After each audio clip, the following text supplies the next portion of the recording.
हमारे अंदर इतनी शक्ति है कि महान शक्ति का दाता भगवान अधीन हो जाएगा। कहां मारे घूम रहे हो? किसके सामने मारे घूम रहे हो? तुम भगवान के अंश हो। अब तुम्हें कोई शक्ति नहीं दे सकता, क्योंकि तुम स्वयं शक्ति स्वरूप हो। तुम अपनी शक्ति को पहचान ही नहीं। भगवान के बच्चे हो तुम्हें किसी से भीख मांगने की जरूरत है? कृष्ण कृष्ण कहो, राधा राधा कहो, किसी के आशीर्वाद की जरूरत नहीं है।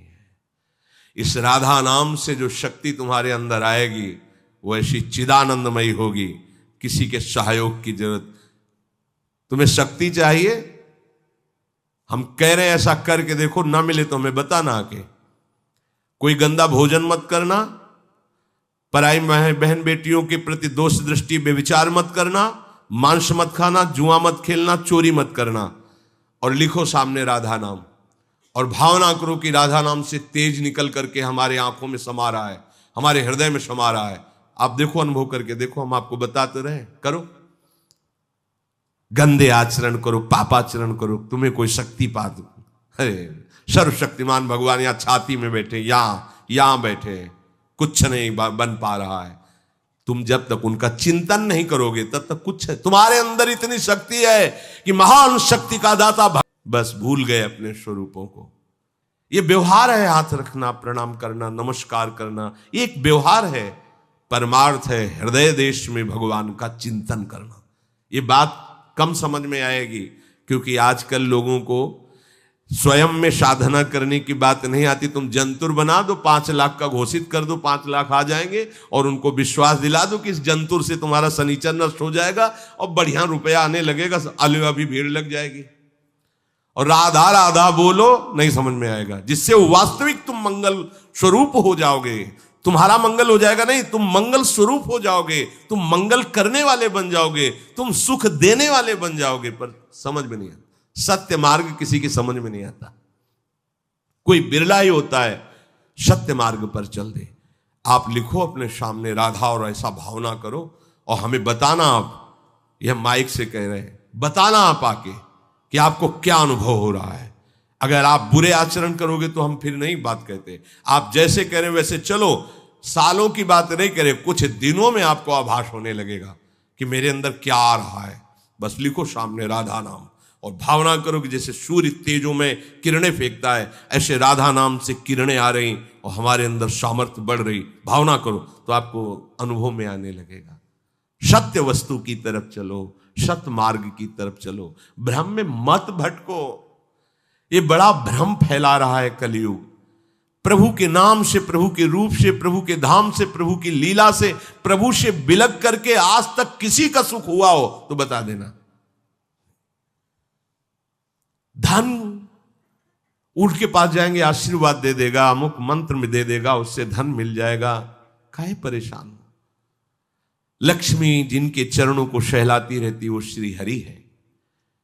जो इच्छा करी हो मन माही, हरि प्रसाद कुछ दुर्लभ नाही। आप शुरू तो करो भगवान नाम जप करना, फिर उसका प्रभाव देखो। सत्य मार्ग को स्वीकार कर लो, थोड़े दिन कष्ट रहेगा, जन्म जन्म का कष्ट नष्ट हो जाएगा। असत्य मार्ग में चलोगे, माना थोड़े दिन तुम्हें सुख रहेगा, पर जन्म जन्म का दुख तुम मोल ले लोगे। एकमात्र श्री हरि के सिवा कोई तुम्हें सुखी नहीं कर सकता। भ्रम में मत रहना, बात मान लो, हाथ जोड़ के प्रार्थना करते हैं। कोई सुखी नहीं कर सकता, किसी का आशीर्वाद सुखी नहीं कर सकता। देखो हम तुम्हें उदाहरण बताते हैं। शास्त्राबाहु अर्जुन बहुत बलवान, 1000 भुजाएं, 2 भुजा वाले उनको तो चैन नहीं पड़ती। जिसके 1000 भुजा हो वो बहुत बलशाली, ऐश्वर्यशाली। उसने भगवान दत्तात्रेय जी अवधूत शिरोमणि की आराधना की। भगवान दत्तात्रेय जी की कृपा से उसको जवानी, अच्छोण, बुढ़ापा आएगा ही। जब जो चिंतन करे वो भोग सामग्री उपस्थित, 88,000 वर्ष जवान रह करके भोग भोगा, सब ऐश्वर्य वैभव सब। हरि भक्ति नहीं स्वीकार की। अवधूत शिरोमणि भगवान के अवतार श्री दत्तात्रेय जी महाराज अनुसुईया जी के सतीत्व के बल से प्रकट हुए भगवान के अवतार हैं दत्तात्रेय जी।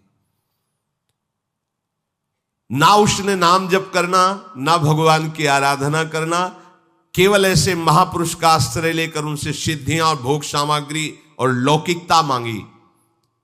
उस लौकिकता का घमंड ऐसा बढ़ा कि ऐसा महत अपराध कर दिया जो कभी नहीं करना चाहिए। ध्यानस्थ बैठे हुए जमदग्नि जी और उनके साथ अभद्र व्यवहार करके गला उतार लिया। इतना बड़ा ये अपराध है, इसी अपराध का दंड पूरे विश्व को भोगना पड़ा। 21 बार फरसे से काट काट करके पूरे भूमंडल के जो आसुरी स्वभाव के राजा छत्र थे, कुंड के कुंड खून के भर दिए भगवान परशुराम जी ने। है वंश का विनाश कर दिया। क्या हुआ? इतने बड़े महापुरुष का सेवक आश्रय लेने पर ऐसी दुर्गति, ऐसी बुद्धि की एक ब्रह्म ऋषि का गला उतार ले लिया, जमदग्नि जी का। ऐसी बात। जमदग्नि जी के आश्रम में गए, जमदग्नि जी ने खड़े होकर स्वागत किया कि राजा भगवान का स्वरूप होता है। अब अपनी सेना के साथ थे तो गाय, दिव्य गाय थी, कामधेनु स्वरूपा। बस आदेश कर दिया कि स्वागत किया जाए। सेवक प्रकट हो गए, सामग्री प्रकट हो गई गौ से और पूरी। तो उन्हें पता लगा कि ये राज वैभव तो हमारे पास भी इतना तत्क्षण नहीं हो सकता, ये कैसे हो रहा है? तो उनका ये सब गाय का चमत्कार है। बोले ऐसी गाय तो राजाओं के पास होनी चाहिए, अपहरण कर लो। कैसी धृष्टता! वो अपने तपोबल से, भगवत भाव से तुम्हारा आदर कर रहे, तुम्हें तो प्रणाम करना चाहिए। जबरदस्ती अपहरण कर लिया। इतना द्वेष बढ़ गया कि गर्दन उतार दी जमदग्नि जी की। परिणाम में क्या हुआ? हम ये समझा रहे कि किसी का आशीर्वाद तुम्हारा मंगल नहीं कर सकता, और साधु महात्मा तो भगवान का आश्रय लेकर, संत महात्मा ये तो भगवान के अवतार है दत्तात्रेय जी। इनका संग, इनकी सेवकाई और इनकी कृपा। पर क्या हुआ? क्या परिणाम क्या हुआ? ऐसा वैभव, ऐसा ऐश्वर्य। एक दिन नर्मदा में खेल रहा था शास्त्रावा अर्जुन, ऐसे भुजाएं उल्टा नर्मदा दिग्विजय करने के लिए दशानन रावण शिविर लगा था, डूबने लगा। बोले ऐसे उल्टा बाढ़ कैसे आ गई? बोले वो शास्त्रावा अर्जुन स्त्रियों के साथ जल केली कर रहा है, ऐसे कर दिया तो पूरी धारा बंद हो गई। कैसा है शास्त्रावा अर्जुन? रावण भी चलत दशानन डोलत। और सामने गए तो जैसे कोई खिलौने को पकड़ ले, ऐसे पकड़ लिया रावण को, घुड़साल में जाके बंदी बना के डाल दिया। दिग्विजय करने पुलस्त्य ऋषि आए, प्रार्थना की, तब शास्त्रावा अर्जुन ने उसे छोड़। इतना बलशाली। परिणाम क्या हुआ?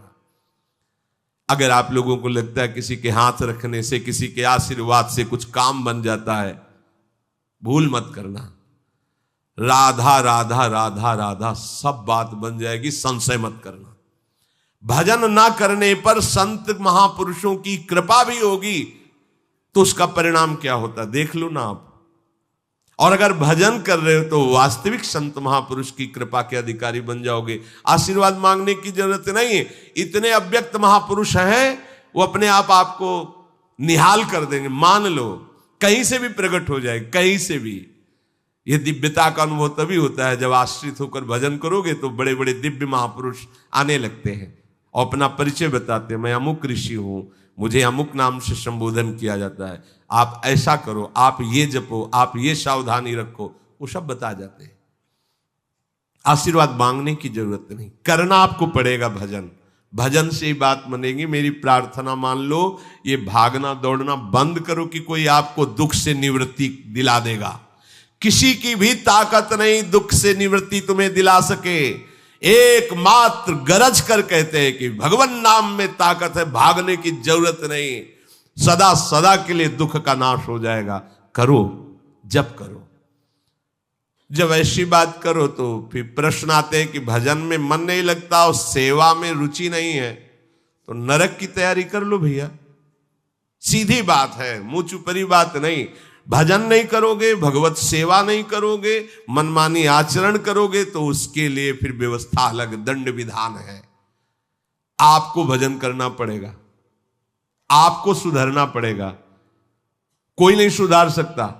तुम्हारे हृदय में भगवान बैठे फिर भी तुम दीन दुखी और दुख पा रहे हो ना, तो किसका और तुम सहारा लेना चाहते हो? जब भगवान बैठे हैं हृदय में फिर भी तुम्हारा मंगल नहीं है, फिर भी आनंद नहीं है, तो उसमें कमी क्या है? तहां वेदस कारण राखा, भजन प्रभाव संत श्रुति भाक। भजन भजन, राधा राधा राधा राधा राधा, देख लो करके आप करो तो यही तिजोरी खुल जाएगी, यही हृदय में ही।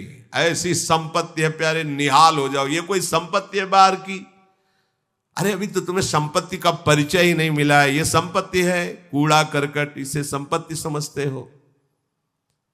संपत्ति जब खुलेगी तो नाच पड़ोगे। अभी तिजोरी में चाबी लगाओ नाम की, राधा राधा राधा। जब परम धन खुलेगा हृदय से, निहाल हो जाओगे। सतरति सतरति सा लोकांतारयति। विश्वास करो, अपना घर श्री वृंदावन धाम है। प्रिया प्रीतम हमारे स्वामी हैं, हम उनसे बिछुड़ गए, संसार में भटक गए। अब फिर हमें जगाया जा रहा है, सो मत, जगो और अपने घर आओ। जन्म जन्म की थकान मिट जाएगी जिस समय लाडली लाल अपने चरणों में हमें पड़ा देखकर उठाएंगे ना। जन्म जन्म की थकान, और इनके बिना थकान मिटने वाली नहीं। कहीं भी भजन के बिना विश्वास कर लीजिए, कहीं भी जाओ, कहीं भी। बचपन से घूम रहा हूं, ये तो अभी श्रीधाम वृंदावन की अखंड कृपा हुई है तो वास, नहीं तो भ्रमण, जल प्रवाह की तरह जीवन भ्रमण युक्त रहा है। शांति यहां मिली है, यहां कहीं शांति नहीं, छाती में शांति है। यही चिंतन करो भगवान का तो शांत हो जाओगे। बाहर कहीं भी जाओ, अगर यहां से अशांत हो तो कहीं शांत नहीं होगे। और यहां शांति है तो जहां तुम अशांति समझते हो वहां चलो और देखो, भला अशांति छू जाए तो कहना। और यहां अशांत है तो जहां शांति समझते हो चलो, देखो शांति का अनुभव हो तो बताना। नहीं, सारा खेल यहां का है।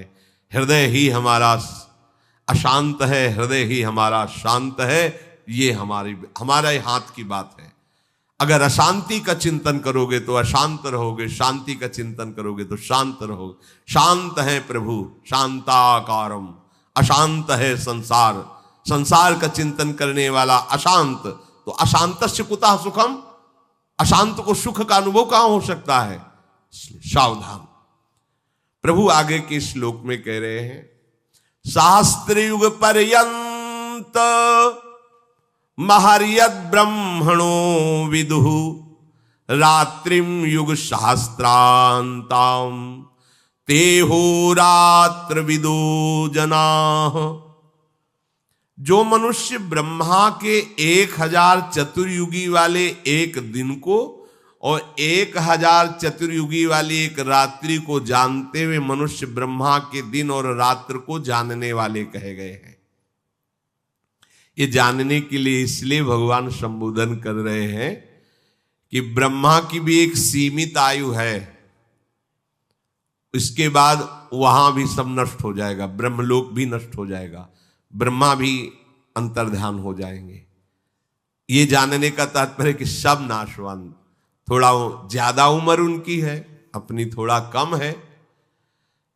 1000 चतुर्युगी वाली एक रात्र, 1000 चतुर्युगी वाला एक दिन ब्रह्मा का कहा जाता है। समय का यहां वर्णन करते हैं, परमाणु सबसे छोटा हिस्सा परमाणु। जब 2 परमाणु मिलते हैं तो उसे एक अणु कहते हैं, और जब 3 अणु, समझो, जब 2 परमाणु मिलते हैं तो एक अणु कहते हैं, और जब ऐसे 3 अणु मिलते हैं तो उसे त्रिसरेणु कहते हैं। जो झरोखे में सूर्य की किरण आ रही हो उसमें देखो छोटे छोटे उड़ते दिखाई देते हैं, उसे कहते हैं त्रिसरेणु। और जो 3 त्रिसरेणुओं के पार करने में सूर्य जितना समय लगाते हैं उसे त्रुटि कहते हैं। छोटी छोटी जो, तो कितना समय, बहुत त्रुटि माने बहुत थोड़ा समय। शुरू हुआ है परमाणु से, अत्यंत सूक्ष्म।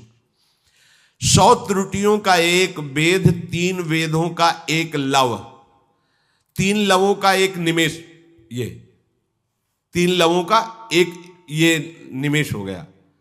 और 3 निमेष का एक क्षण, 5 क्षण की एक काष्ठा, 15 काष्ठाओं का एक लघु, 15 लघुओं की एक नाड़िका, 6 नाड़िकाओं का एक प्रहर और 8 प्रहरों का एक दिन रात होता है मनुष्य का। 8 प्रहर का एक दिन रात, 15 दिन रातों का एक पक्ष होता है, कृष्ण पक्ष शुक्ल पक्ष।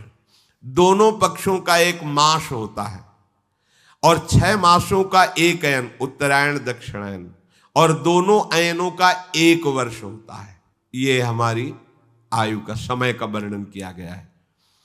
एक मनुष्य के जो वर्ष व्यतीत होते हैं, 1 वर्ष, उसमें देवताओं की 1 दिन रात्रि होती है। हमारे 1 वर्ष, उनके 1 दिन 1 रात्रि। उत्तरायण दिन और दक्षिणायन रात्रि होती है, 6 महीना। हमारी जो दिन रात्रि है उसकी क्या गणना है, सोचो। हमारा साल व्यतीत हुआ तब उनकी 1 दिन रात्रि होती देवताओं की। मनुष्यों के 6 महीनों का उत्तरायण देवताओं का दिन और 6 महीनों का दक्षिणायन देवताओं की रात है। इस तरह देवताओं के समय का परिमाण मनुष्यों के समय के परिणाम से 360 गुना अधिक माना जाता है, 360 गुना। इस हिसाब से मनुष्यों का 1 वर्ष, देवताओं की 1 दिन रात, मनुष्यों के 30 वर्ष, देवताओं का 1 महीना, और मनुष्यों के 360 वर्ष, देवताओं का एक वर्ष। 3-4 बार जन्म हो जाएंगे देवताओं के 1 वर्ष में, अपने 3-4 बार जन्म हो जाए। 360 वर्ष, 80 में राधे राधे, बहुत जब ज्यादा 90 पर, कोई बिरला 100। मनुष्य के सतयुग, त्रेता, द्वापर और कलयुग, ये 4 युग बीत जाने पर देवताओं का 1 युग होता है। 4 युग अपने बीते तब देवताओं का 1 युग होता है।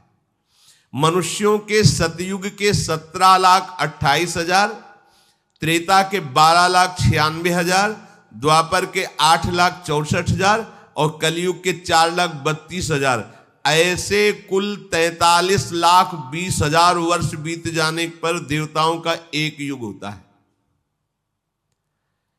इसे चतुर्युगी कहते हैं, सतयुग, त्रेता, द्वापर, कलयुग। मनुष्यों और देवताओं के समय का परिमाण तो सूर्य से होता है, पर ब्रह्मा जी के दिन रात का परिमाण देवताओं के युग से होता है। देवताओं के 1000 युगों का मनुष्यों के हिसाब से 4 अरब 32 करोड़ वर्ष ब्रह्मा जी का 1 दिन माना गया है। 4 अरब 32 करोड़ वर्ष मनुष्यों के ब्रह्मा जी का 1 दिन होता है। 4 अरब 32 करोड़ वर्ष मनुष्यों के ब्रह्मा जी की 1 रात्रि होती है। ये है मच्छर की तरीके है ना अपने लोग, जैसे मच्छर अपने सामने जन्मा हमारा, ऐसे ब्रह्मा जी के सामने कितने हम जन्म बतावें। 4 अरब 32 करोड़ वर्ष का 1 दिन है ब्रह्मा जी का। हम कितने बार मरते जीते होंगे उनके दिन भर में, और रात भी इतनी बड़ी है। ब्रह्मा जी के इसी दिन को सर्ग या कल्प कहते हैं, रात को प्रलय कहते हैं। ऐसे 100 वर्ष की आयु ब्रह्मा जी की है। ब्रह्मा जी को भी पधारना पड़ेगा, ब्रह्मलोक भी भस्म हो जाएगा, नष्ट हो जाएगा, बचा क्या। जैसे हमें तुम्हें 100 वर्ष की, 80 वर्ष की, 80 वर्ष, अरे 50-60 व्यतीत हो गए, कुछ पता ही नहीं चल रहा। 50-60 वर्ष ऐसे व्यतीत हो गए, अब पता नहीं अगले कितना समय है कि नहीं। ऐसे ही ब्रह्मा जी को भी पता नहीं चलता। दुकान फैलाते फैलाते शाम हो जाती है, समेटते समेटते रात खत्म हो जाती, फिर दुकान फैलाओ, यही है चल रहा है। ब्रह्मा जी का काम कैसा है, जैसे एक दुकानदार पूरी दुकान फैला दी, अब फैलाते फैलाते समय लगा, कुछ समय क्रय विक्रय, फिर समेटना शुरू कर दिया, शाम आ गई फिर समेट लिया, ऐसे रोज करते रहते हैं। पर उनका रोज 4 अरब 32 करोड़ वर्ष का 1 दिन है। ज्यादा खास नहीं उनको लगता, अपने को लगता है। जैसे अपने यहां 1 वर्ष व्यतीत हुआ तो ब्रह्मा जी के यहां उस समय का अनुमान भागवत में वर्णन है। कमल की पंखुड़ी को ऐसे सुई से छेदो वहां, तो यहां 1 वर्ष व्यतीत हो गया। वो बलराम जी की पत्नी का क्या नाम था? रेवती। रेवती के पिता महाराज रैवत, ये बड़े तेजस्वी तपस्वी पुण्यात्मा, इनके जैसा कौन होगा। तो ये सीधे 2-4 लड़के देखे तो पता नहीं चल पाया, तो उन्होंने कहा ब्रह्मा जी से पूछ लेते कि बिटिया के भाग्य में कौन दूल्हा लिखा है आपने। वो आ गए, वहां नृत्य हो रहा था, तो कुछ क्षण रुके, नृत्य पूरा हुआ, तब ब्रह्मा जी से प्रणाम करके कहा, हाँ कैसे आए रेवती? बोले वो बेटी के लिए दूल्हा ढूंढ रहा था, तो अमुक अमुक कुल के राजाओं के राजपुत्रों को देखा, पर समझ में नहीं आ रहा किसके साथ। तो हम कहा आप ही से पूछ लें, सीधे भाग्य बता दो कि उसके साथ है तो हम कर देंगे। बोले उनकी तो कुल परंपरा नष्ट हो गई। बोले अभी तो आए थे। बोले जितनी देर में तुम यहां नृत्य देखते रहे ना, वहां युगों के युग निकल गए मृत्यु लोक में, कुल परंपरा खत्म हो गई, वो तो है ही नहीं। अब तो द्वापर युग चल रहा है, भगवान का अवतार हुआ है, अनंत फणधारी भगवान शेष बलराम जी के रूप में होते, जाओ वो दूल्हा है उनको ब्याह कर दे। ये है दशा समय की। हम अपने को बहुत मानते हैं, हाँ अभी जिएंगे कुछ कर लेंगे, मच्छर है मच्छर।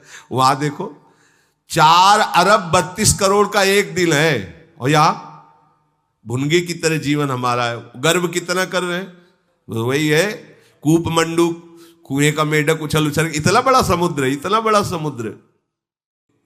भगवान कह रहे अर्जुन अपने आप अपना उद्धार कर, सामने खड़े हैं भगवान।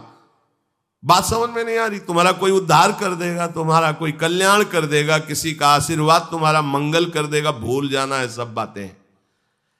अरे सुख तेरा स्वरूप है, तेरे अंतर में कहां भागा घूम रहा है? कौन सुखी करेगा? जिसको तू समझता है सुखी कर देगा, वो खुद सुख से बाहर है। सुख क्या क्षेत्र है समझ में नहीं आता। अरे दिव्य चिदानंद शक्ति हृदय में बैठा है भगवान, तुम्हारी दृष्टि गई वहां? अरे तू खुद चिदानंद स्वरूप है, तेरी अपने में दृष्टि गई, भागा घूम रहा है, मारा घूम रहा है, पागल आदमी, पागल, कोई मुझे सुखी कर दे। कल डायलिसिस में पड़े पड़े विचार करें तो हो कितने कृपालु भगवान हैं, कृपा करके उन्होंने मार्ग दे दिया। नहीं मार्ग नहीं मिलता, मार्ग नहीं मिलता। पूरा जीवन ऐसे ही गफलत में निकल जाता है। हम तुम्हें शक्तिपात करते हैं, अरे राम राम बोलो, कृष्ण कृष्ण बोलो, राधा राधा बोलो, इससे बड़ी शक्ति कुछ नहीं। तुम्हें किसी की आंख में आंख मिला के शक्ति लेने वाली बात नहीं है। राधा लिखो, उसी का ध्यान करो, उससे देखो तुम्हारे अंदर कितना पावर आता है। वो है पावर। या मरण धर्मा शरीरों में शक्तिपात, इनमें शक्तिपात। बुरा लगेगा, बात समझ लो। किसी का आशीर्वाद, किसी का शक्तिपात, किसी का कुछ तुम्हारा बना नहीं सकता। बन जाए तो हमें बता देना करके। तुम क्या प्रयास करोगे? जिन्होंने जीवन में प्रयास किया है उसको जब तब समझ में है कि ये तो